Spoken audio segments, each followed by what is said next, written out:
queridos, a gente vai continuar falando um pouquinho a respeito de história antiga agora. Então, vocês já viram que a gente passou o período da pré-história e a gente entrou na antiguidade clássica. Professora, onde começa a antiguidade clássica? Então, a antiguidade clássica começa com o surgimento da escrita e ela vai até a queda do Império Romano. Então, o surgimento da escrita se deu aproximadamente por volta do ano 4000 a.C. E a antiguidade ela vai até 476, o fim do Império Romano, tá? Então, como que a gente vai pensar? Bom, na antiguidade, as principais características são o desenvolvimento da escrita. Então, vocês já viram o seguinte, que a escrita ela tem um objetivo muito claro, seja para registrar o cotidiano das pessoas, seja para pensar um pouquinho a organização econômica, então fazer o registro econômico. Então, o desenvolvimento da escrita ele vai ser muito importante para a organização de sociedades. Então, a escrita dá origem, dá início à Idade Antiga. Além disso, um dos primeiros povos que a gente vai trabalhar vai ser a Mesopotâmia. Então, a Mesopotâmia é onde estão concentradas as cidades mais antigas da sociedade, da humanidade. Então, a gente vai pensar o seguinte, por que a gente tem alguns vestígios da Mesopotâmia? Então, a Mesopotâmia, assim como o Egito, que é o conteúdo, que eu contando spoiler dos conteúdos que vocês vão ver lá na frente. Egito e Mesopotâmia, elas são sociedades hidráulicas. Professora, o que tem a ver com hidráulica? Hidráulica, como vocês podem ver no slide aqui ao lado, tem a ver com água. Então, são sociedades que souberam aproveitar o potencial da geografia. Então, desde o início, vocês devem ter percebido que as sociedades humanas, elas aproveitam as condições de onde elas vivem. Então, as sociedades que moravam perto de rios, elas foram florescendo, elas foram aumentando de volume, a população aumentou. Então, essas sociedades elas vão estar sendo organizadas ali no Oriente Médio. Então, sociedades hidráulicas. Essa região do Oriente Médio ficou conhecido como Crescente Fértil. Por que Crescente Fértil? Porque como tem esse potencial dos rios, eles souberam aproveitar os rios, a população aumentou, a sociedade foi se desenvolvendo e a gente teve o desenvolvimento de cidades e de grandes civilizações. Bom, o que são civilizações?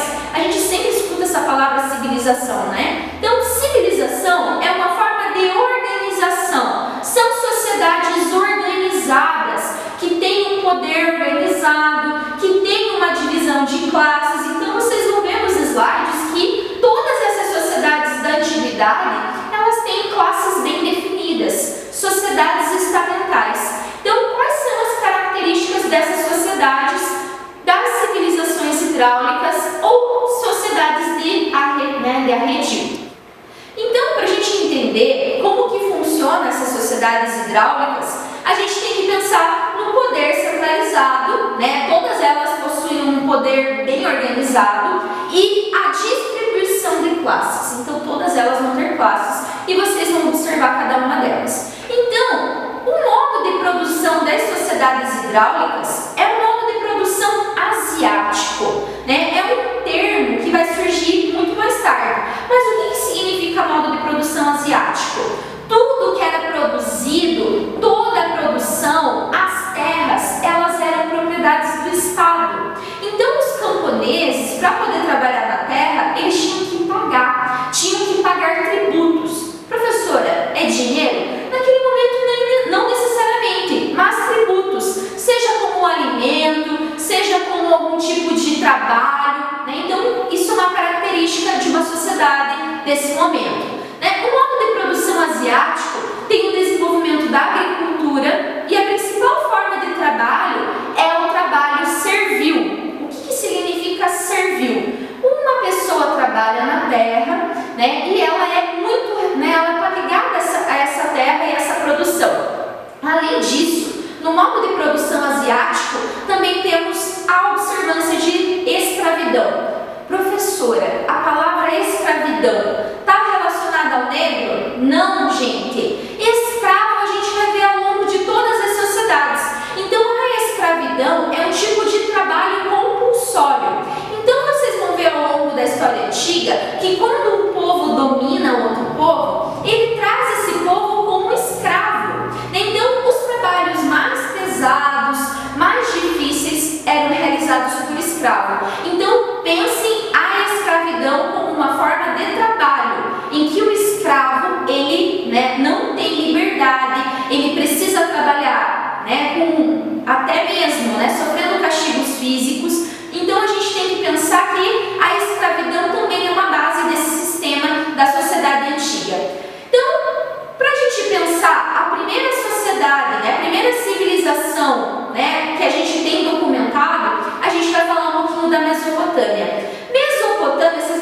mapa ao lado, ela fica onde atualmente é o Iraque.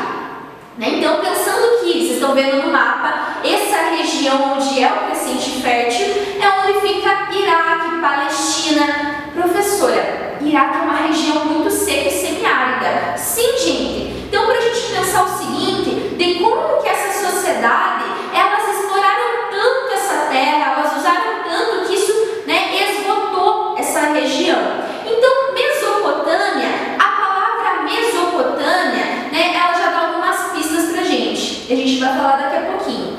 Outra área do crescente fértil que a gente vai ver lá nas outras aulas é o Egito. Então, a galera gosta bastante de Egito e a gente vai falar um pouquinho de uma aula específica sobre Egito. Mas, não se esqueçam, Egito e Mesopotâmia fazem parte do crescente fértil, uma região que fica no Oriente Médio que soube aproveitar o potencial dos rios. Mesopotâmia tem rio e Egito tem rio, a gente já vai falar sobre isso. Então, a palavra Mesopotâmia, vocês estão vendo aqui nos slides ao lado. Mesopotâmia significa terra entre rios. Então, a palavra meso, já dá uma ideia. Fica no meio de dois rios muito importantes, Tigre e Eufrates. Então, a sociedade mesopotâmica, elas vão saber aproveitar os dois rios, E além disso, dentro da Mesopotâmia, nós temos um governo muito interessante, que é o governo teocrático. O que isso significa? O que é teocracia? Significa um governo que tem relação religiosa. Então, a gente não pode separar a religião da vida das pessoas da antiguidade e também da Idade Média. Vocês vão ver isso mais adiante. Então, a Mesopotâmia, como uma teocracia, o governante, para ele governar, ele também tem um potencial religioso. Ele usa a religião para governar as pessoas. Então, Mesopotâmia, terra entre rios, Tigre e Eufrates. Então, entre as características da Mesopotâmia, vocês vão ver que a Mesopotâmia, ela deixou muita herança cultural. Então, sempre a galera lembra do Egito, Mas a Mesopotâmia é mais antiga.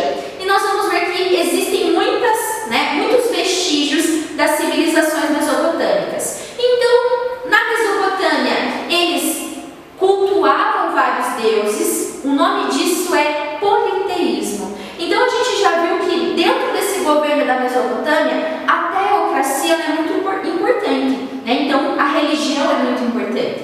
E os deuses da Mesopotâmia, eles são deuses antropomórficos. Então, vocês vão ver aqui no slide ao lado que eles têm, tanto características humanas quanto características de animais, Só para a gente pensar. Além disso, cada cidade na Mesopotâmia vai ter um deus protetor. Então, eles faziam culto para esses deuses nessas cidades. Então, cada cidade vai ter sua própria divindade.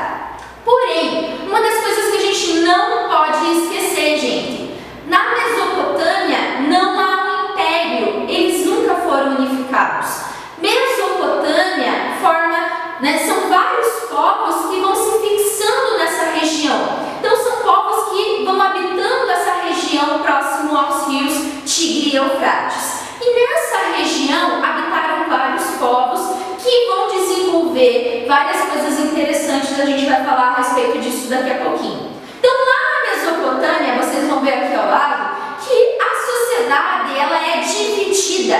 Existe uma hierarquia. Então, lá no topo da pirâmide, sociedades piramidais, tem o rei. O rei é um governante, mas ele não é apenas um governante. Ele é o representante de Deus. Então, existe uma relação religiosa. Abaixo, existem os representantes religiosos, que são sacerdotes, comerciantes, camponeses, artesãos e, a base, pensando que toda a base da pirâmide, eu sempre brinco com a galera, que é o povão, Então, a maior parte da população na Mesopotâmia é formada por escravos, Então, a gente também tem um sistema de escravidão.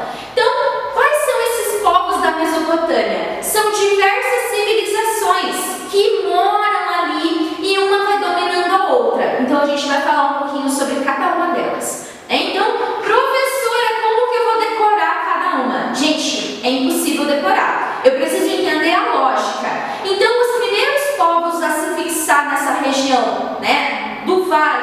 né, do rio Tigre e Eufrates são os povos sumérios. O que eu vou lembrar dos sumérios?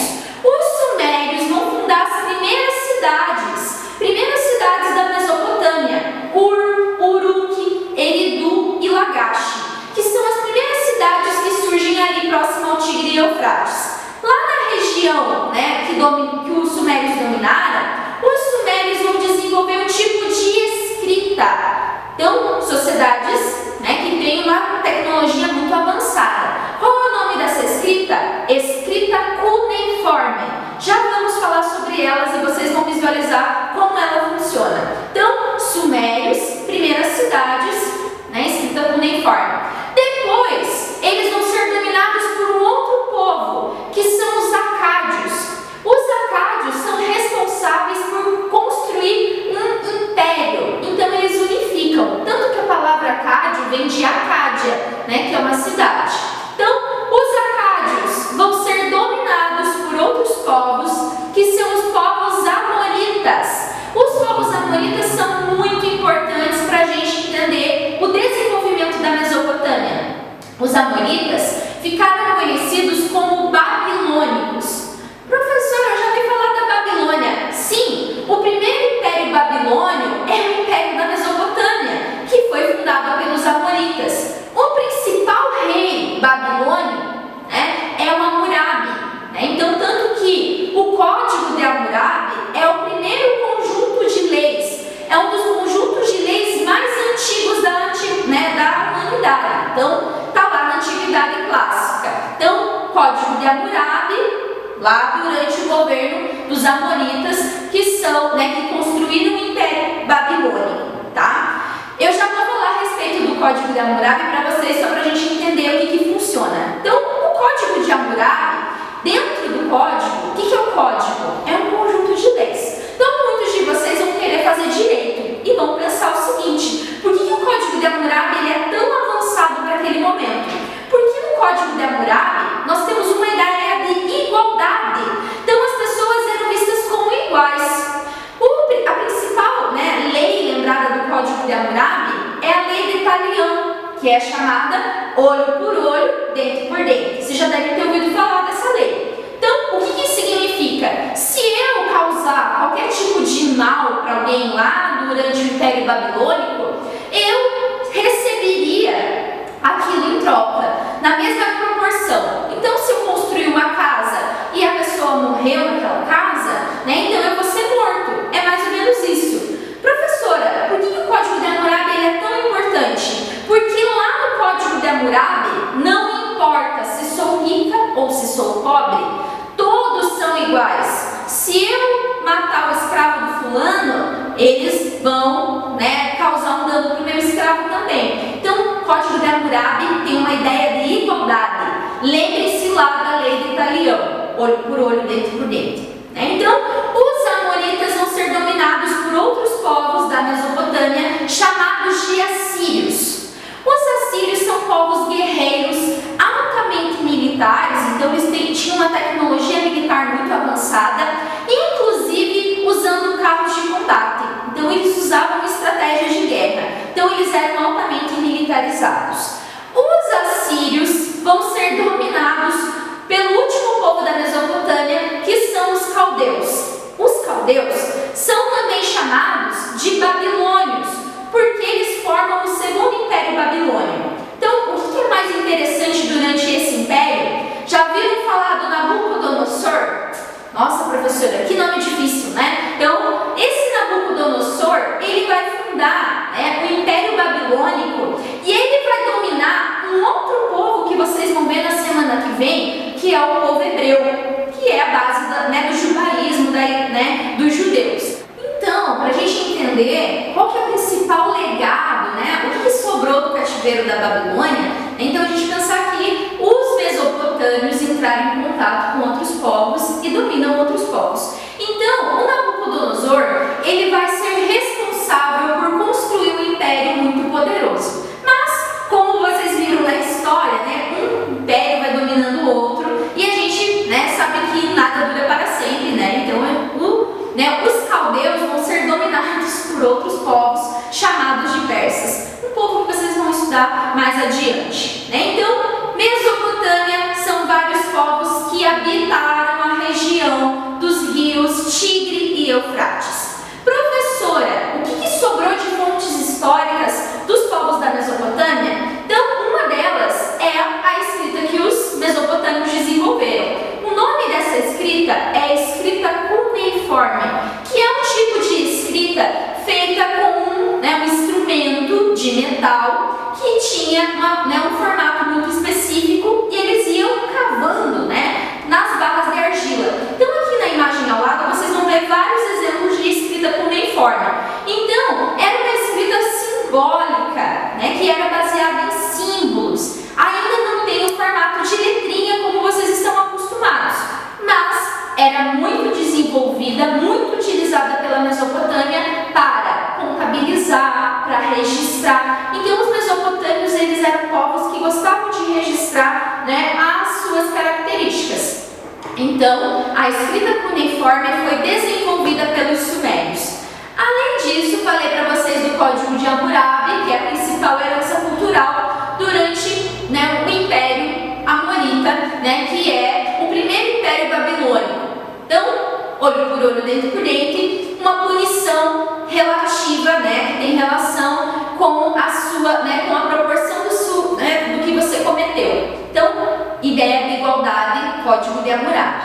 Além disso, a Mesopotâmia, do que eles viviam? Desenvolviam comércio, desenvolviam agricultura e pecuária, mas a agricultura era a principal atividade desenvolvida pela Mesopotâmia. Lembra, a relação da sociedade, como que a sociedade surgiu? Mesopotâmia surgiu próximo aos rios, então um crescente fértil. A sociedade da Mesopotâmia, ela é estratificada. Então existe o imperador, existe pessoas que estão em classes intermediárias. E a base da pirâmide são os camponeses e trabalhadores urbanos. Então espero que vocês tenham gostado de Mesopotâmia. Qualquer dúvida, qualquer pergunta, nos deixem na Iônica, que a gente vai estar respondendo assim que puder. Então, fiquem ligados que a gente vai continuar falando de história antiga e daqui a pouquinho vocês vão falar sobre outros povos que habitaram a antiguidade nessa região onde nós conhecemos como Oriente Médio atualmente. Então, um beijinho para vocês e